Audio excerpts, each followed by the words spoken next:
Smaltita la delusione per l'eliminazione della prima squadra dai playoff promozione Serie B.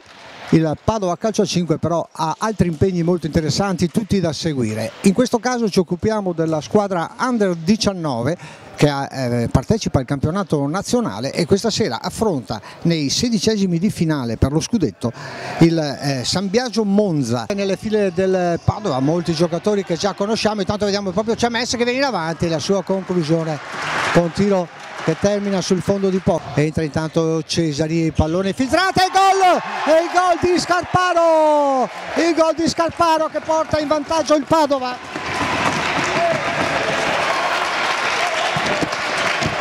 È Scarparo quindi che dà una sterzata a questo match intervenendo sotto porta.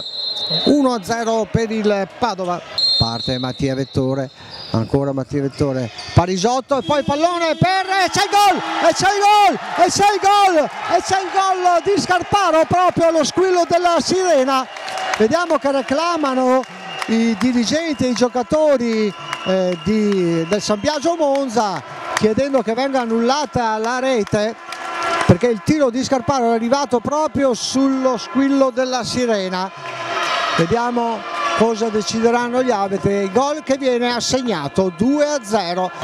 Ancora Cesari, buon pallone ancora per Ciamesse che salta tutti e gol! E questo è il gran gol di Ciamesse. Edgar Ciamesse realizza il 3-0 per il Padova. Sul servizio di Cesari, ottimo lo scatto di Ciamesse che non ci ha pensato due volte e ha scaraventato in rete. 3-0, ma riparte il Padova ancora con Fagin, buon pallone per Ciamesse, Ciamesse che salta l'avversario, Ciamesse pallone in mezzo e 6 gol di Fagin, ma grande azione di Ciamesse che poi bravissimo a mettere al centro dove Fagin tutto solo ha potuto mettere in rete. 4-0, direi che questo 4-0 è davvero significativo. Gran gol di Fagin su assist di Ciamesse.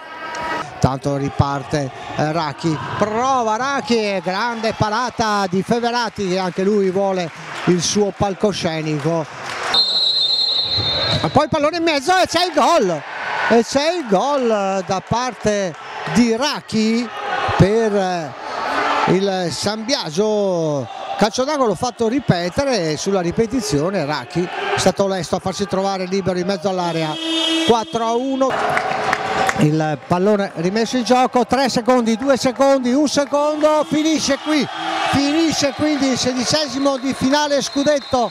Padova batte San Biagio Monza per 4-1, le reti messe a segno nel doppietta di Scarparo nel primo tempo, poi Ciamesse e Fagin nella ripresa e Rachi per il San Biagio. Padova quindi che passa agli ottavi di finale e come abbiamo già detto affronterà una squadra sarda o il San Paolo o il Leonardo Calcio a 5, formazioni di Cagliari.